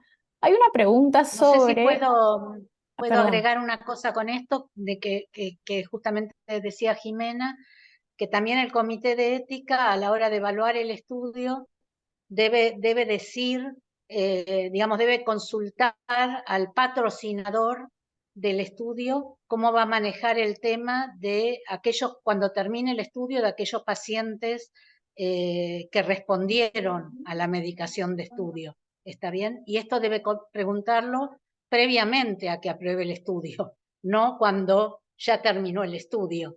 Entonces, ese, por ejemplo, es un rol que tiene el Comité de Ética y que va a llegar a la autoridad sanitaria. Gracias, Patricia, por la aclaración.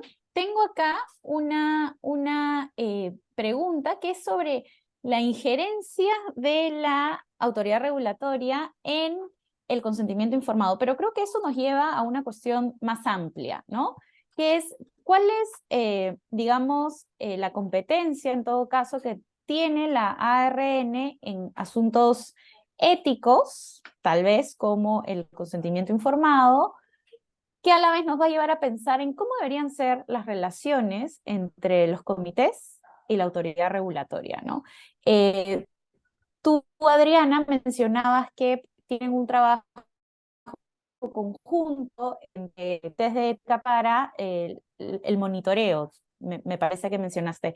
Tal vez nos puedas contar cómo es en el caso de Dinavisa esta relación con los comités, y en general tal vez todas podríamos dar dos ideas sobre cuál es este ideal, si es que lo hay, de cómo deberían ser las relaciones entre ambas entidades, ¿no? Sí, asimismo, justamente para el caso de Dinavisa, en cuanto a los requisitos documentales necesarios para la autorización de un ensayo clínico, se requiere justamente de los protocolos y los consentimientos previamente aprobados por un comité de ética. En el caso del dictamen que nosotros necesitamos por parte del comité de ética, es justamente en el cual se mencione las versiones que han sido aprobadas por este comité, así tanto del protocolo como del consentimiento informado. En el caso del consentimiento informado, la DINAVISA requiere que todos aquellos consentimientos informados y asentimientos se encuentren foliados y rubricados con el sello del Comité de Ética en Investigación por el cual ha sido aprobado. Entonces, durante el momento de la fiscalización, debemos de centro de investigación justamente se hayan hecho la toma de consentimiento informado utilizando estos formatos de consentimiento que hayan sido previamente rubricados por el Comité de Ética. Y justamente lo hacemos en conjunto para que tengamos mayor evidencia en cuanto a lo que corresponde al monitoreo ético por parte del comité y por parte de INAVISA, justamente para trazar todos aquellos datos que se vayan generando durante la investigación y en lo que corresponde también a la garantía de calidad de toda esta información que se va generando, garantizar que el diseño haya sido llevado en curso tal cual se ha mencionado durante el protocolo, obteniendo datos precisos y principalmente que se hayan hecho conforme a las buenas prácticas clínicas. Sara, Gracias. mi opinión es que la agencia regulatoria a veces toma una actitud paternalista que no debiera tener. Voy a hablar más sinceramente que protocolarmente con respecto a los comités de ética. Si el miedo es que algunos comités, iniciando su tarea, no revisen algunas cuestiones particulares del consentimiento informado, porque cuando reciben el consentimiento ven a veces que faltan algunas cuestiones que no han sido analizadas. Tal vez habría que trabajar en conjunto con los comités de ética en prototipos de cosas que sí o sí tienen que estar en el comité. No solo poner listas de elementos, sino trabajar en cosas que creemos que tienen que estar sí o sí revisadas dentro del consentimiento informado. Pero particularmente no, digamos, creo que la revisión del consentimiento informado es algo que debiera hacer el comité de ética y llegar con esa revisión y aprobación al ente regulatorio. A veces lo que yo siento es que nosotros ponemos mucho énfasis como entidades regulatorias en repetir el trabajo de los comités de ética, pero después no ponemos tanto énfasis en tomar medidas previas para poder trabajar en conjunto con las otras estructuras acorde a las buenas prácticas clínicas. Una es con los comités de ética y otra es que muchas normas de América Latina ponen el énfasis en el investigador y tienen casi poquísimas responsabilidades para el patrocinador del estudio, cuando en las buenas prácticas clínicas la mayor parte, una parte muy importante de las responsabilidades van hacia el patrocinador del estudio. Estas dos cuestiones hay que preverlas en vez de estar corrigiendo cada consentimiento en particular, por ejemplo. Trabajar con los comités previamente. Gracias. Creo que el resumen es un trabajo coordinado, ¿no? Con Sí. los comités de ética y las autoridades regulatorias.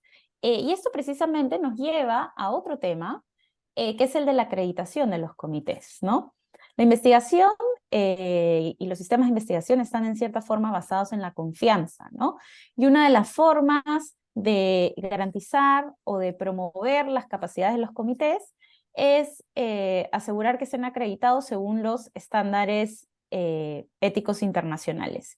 Jimena, tú en una de las intervenciones mencionabas de la acreditación de los comités de ética que se llevan a cabo en Chile. Entonces, una de las preguntas es si para la revisión de ciertos ensayos clínicos o para la revisión de ensayos clínicos en general hay una suerte de requisitos especiales que deben tener o cumplir los comités de ética para hacer una mejor labor, y eso tal vez nos lleva a pensar a raíz de una pregunta, comentario también que hay aquí, es de que para algunos diseños metodológicos complejos, diseños adaptativos, qué sé yo, los comités de ética a veces no tienen el expertise, ¿no? Entonces, ¿cómo a través de los procesos de acreditación tal vez podemos empujar y ayudar a que precisamente de ahí la autoridad regulatoria no esté corrigiendo o en todo caso diciéndole al comité, bueno, no has hecho bien tu labor, sino en la prevención que mencionaba precisamente Patricia? No sé si Jimena nos puedas compartir la experiencia de Chile sobre eso. Sí, gracias Sara, y aprovecho que vi otra pregunta respecto de quién hace el proceso de acreditación. Bueno, Chile está dividido en 16 regiones, es un país angosto y largo, y en cada región hay una Secretaría Regional Ministerial de Salud, que depende de la Subsecretaría de Salud Pública del Ministerio de Salud. En cada una de estas secretarías regionales ministeriales hay una persona encargada del proceso de acreditación de los comités de ético científico, ¿ya? Y esas personas tienen una coordinación directa con la Oficina de Bioética del Ministerio de Salud, que es la que me toca dirigir, y estamos permanentemente en intercambio. De hecho, esta semana tenemos una reunión nacional justamente para revisar los criterios de acreditación y estandarizar y sacar las dudas y seguir determinando si existen brechas normativas que haya que abordar para poder hacer una normativa que vaya siendo actualizada a medida que nos va generando nuevos desafíos éticos en la investigación, ¿ya? Señalé al inicio que los comités de ética científico para poder aprobar ensayos clínicos deben estar acreditados porque se les exige que tengan dentro de su conformación alguno de los miembros que conozca de buenas prácticas clínicas de investigación, ¿ya? Si no conocen de buenas prácticas clínicas, aunque sean clínicos, algún médico clínico que participa, no necesariamente, yo siempre digo, las buenas prácticas clínicas exigen competencias diferentes. Investigar es distinto que hacer atención médica y por lo tanto necesitan conocer cómo se lleva a cabo eso. Los ensayos clínicos requieren de una ficha paralela, ¿no es cierto? Requiere que haya de alguna manera una forma de registrar los antecedentes de las personas de manera diferente, un compromiso con el médico, el investigador que va chequeando los exámenes clínicos, un proceso de screening, de ingreso, etc. Y por lo tanto se necesita alguien que conozca de esos aspectos. Ahora es cierto que hay algunos estudios que son tan particulares o que requieren de experticias particulares que los comités en ese sentido tienen la flexibilidad de poder solicitar algún informe a un experto en el tema o de invitar a un experto en el tema a participar de la reunión donde se revisará el protocolo en cuestión, ¿ya? Por ejemplo, hay estudios, no sé, preclínicos que ustedes llaman a nivel más básico, donde no necesariamente las personas cuentan con las competencias para evaluar eso, o hay estudios que son en alguna patología en particular, y esa patología no la conocen los miembros del comité o no son expertos en el tema, y por lo tanto tienen la flexibilidad de invitar a un experto en ese sentido, ¿ya? Yo les decía que hay comités que se acreditan, pero que se acreditan, por ejemplo, para evaluar estudios en ciencias sociales y salud, y por lo tanto ellos no están autorizados para evaluar ensayos clínicos, ¿ya? Sin embargo, los que evalúan ensayos clínicos tienen la obligación de estar preparados en esos aspectos. Eso sin contar que además se exige dentro de esta constitución básica un comité que haya una persona que sea un abogado o un licenciado en leyes, que sea además un médico en general, un médico ojalá clínico, que además participe un representante de la comunidad, en fin, toda la multidisciplinaridad que se sabe que enriquece esta. Y por supuesto, en lo particular, alguien que conozca de metodología de la investigación y que tenga las competencias para evaluar si la propuesta, yo les decía, desde el punto de vista científico, es sólida y entonces vale la pena aprobarla o hay que necesariamente solicitar modificaciones para que tenga un buen diseño. Gracias, Jimena. Patricia, ¿quieres agregar algo? No me parece que Jimena Bien. ha aportado todo. Gracias. Hay otra pregunta relacionada con el tema de dispositivos médicos. Al inicio, Patricia, nos hacías esta distinción entre los ensayos clínicos, ese subconjunto de ensayos clínicos con productos farmacéuticos, dispositivos médicos. La pregunta es si es que consideran que debería haber una regulación distinta para los ensayos clínicos con dispositivos médicos en concreto, considerando el nivel de riesgo de cada dispositivo, ya que parece ser, o la pregunta sería, si es que al aplicar, por ejemplo, buenas prácticas clínicas, no se tendría una mirada más de productos farmacéuticos que de dispositivos médicos a los estudios. En mi opinión, es importante, por eso yo hablaba de flexibilidad, que empecemos a pensar en flexibilidad de las normas. Sara seguramente podrá aportar más que yo en ese tema.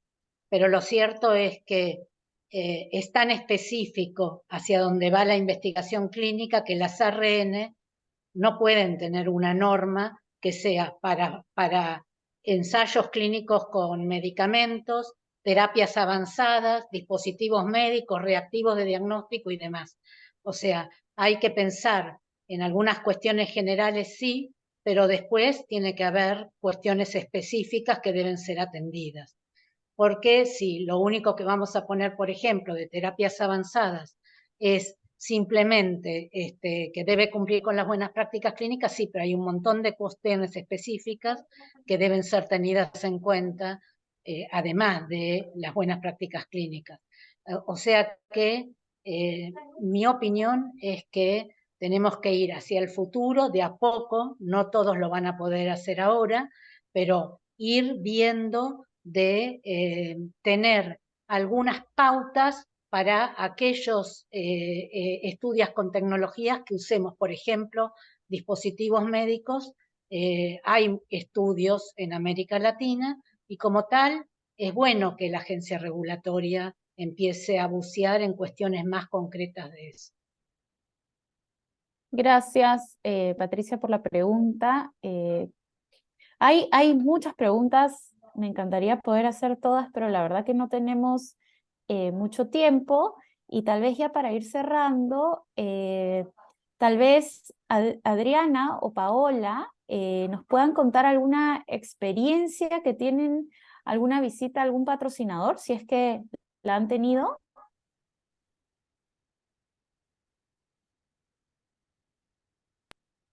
Sí, nosotros tenemos dentro de nuestro sistema de inspección, vigilancia y control una serie de visitas enfocadas al patrocinador y lo hacemos en dos sentidos. Cuando hay alguna denuncia por parte de un centro de investigación o un comité de ética sobre algo que no esté funcionando bien con algo de un patrocinador, eso prende nuestras alertas y puede llevarnos a hacer una visita de IBC. Y la otra es cuando hacemos seguimientos a estudios que de pronto tienen durante la evaluación en los centros alguna falta que vemos en materia de contratos, de seguimientos en las monitorías. Entonces también hacemos como una revisión general del estudio pasando por los centros, el comité de ética y el patrocinador. Hemos tenido un par de esas.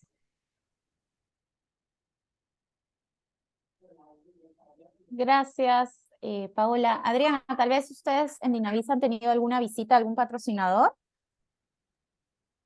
Sí, justamente sobre ese punto, visita al patrocinador en sí, aún todavía no lo hemos tenido con esta nueva reglamentación, porque justamente nuestros patrocinadores normalmente son todos del extranjero. Si bien hasta la fecha todas las fiscalizaciones que tenemos realizadas son hechas netamente en el centro de investigación en el cual se están ejecutando eh, y desarrollando las investigaciones clínicas. Si bien experiencia tal cual a fiscalizaciones hechas al patrocinador, aún no la hemos tenido.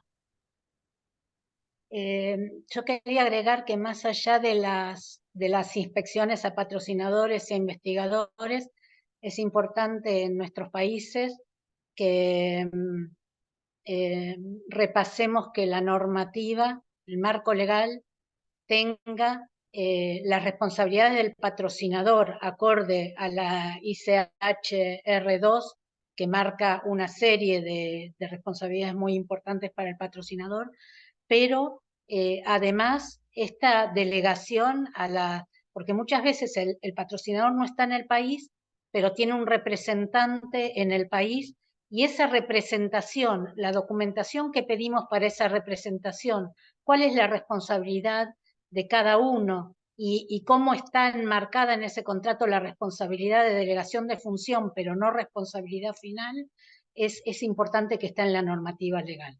¿Está bien? Si no, queda desconectado el monitor, el representante en el país, que puede ser o no una organización de investigación por contrato, y el patrocinador del exterior.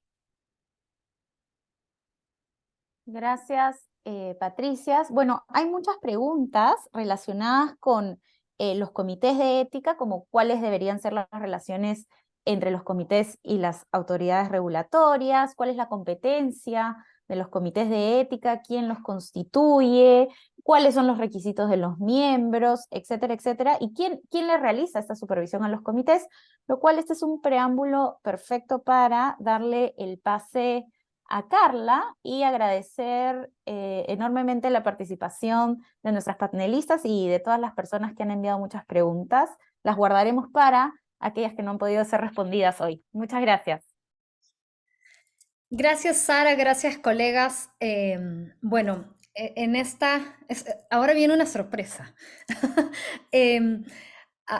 Les voy a compartir una diapositiva con ustedes, pero antes de eso quiero, o mientras que comparto la diapositiva, quiero, a ver, ahí está. Quiero hacer una reflexión a manera de resumen con ustedes. Creo que tenemos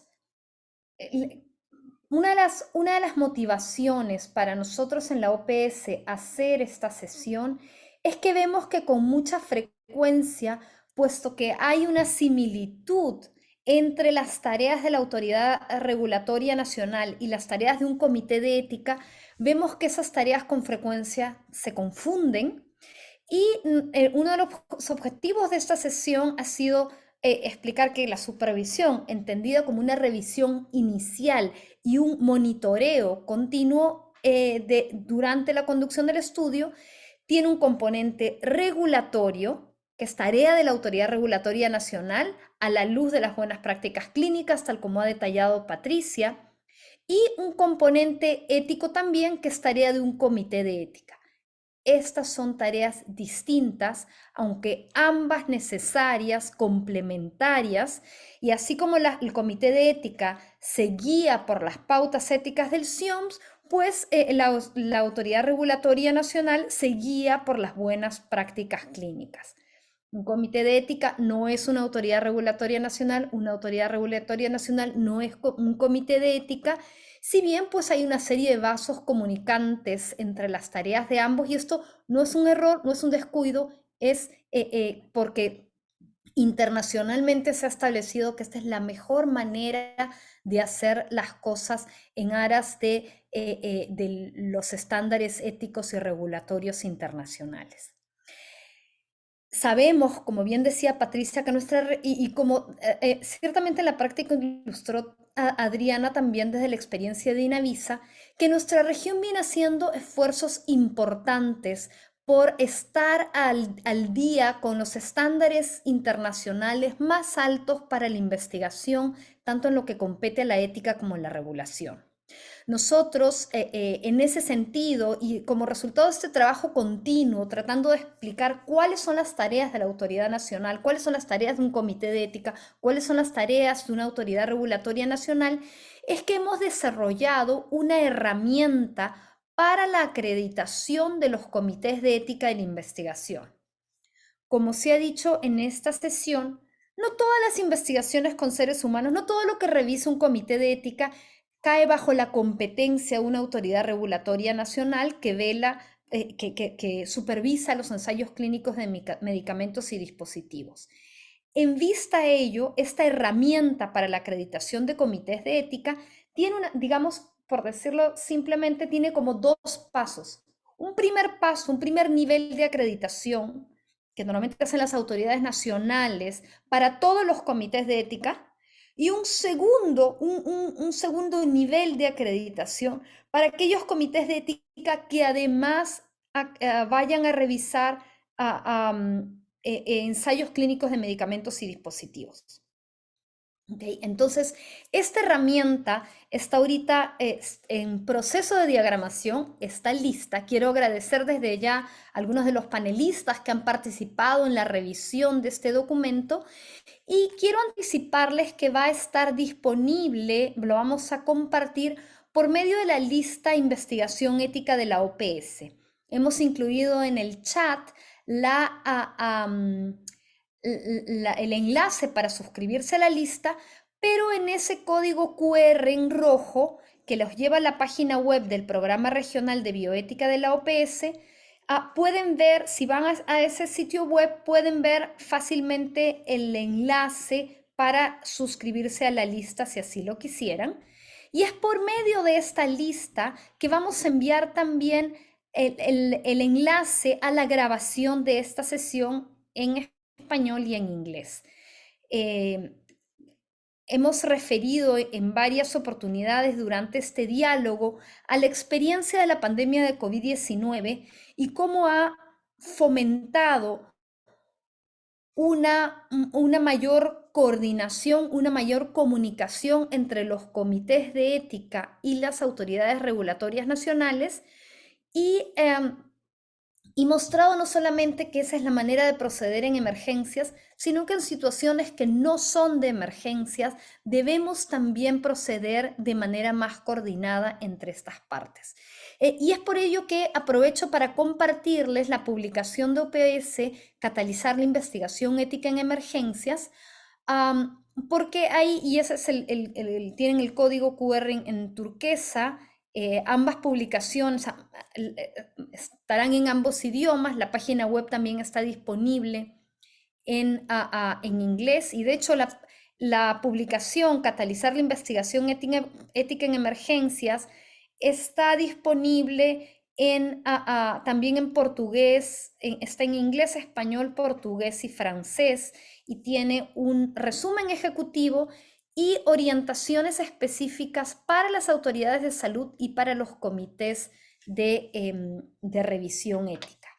Entonces, los invito a visitar la página web del Programa Regional de Bioética de OPS, a suscribirse a nuestra lista Investigación Ética, visitar la web de nuestra publicación Catalizar la investigación ética en emergencias y estar atento al lanzamiento muy próximamente de esta herramienta para la acreditación de los comités de ética de la investigación, que como digo, tiene a los criterios, es una herramienta, no es un documento teórico, es para las autoridades sanitarias, tanto para la acreditación básica de los comités de ética que revisan cualquier tipo de investigación con seres humanos, como la acreditación, digamos, plus especial para aquellos comités de ética que revisan también ensayos clínicos de dispositivos y medicamentos.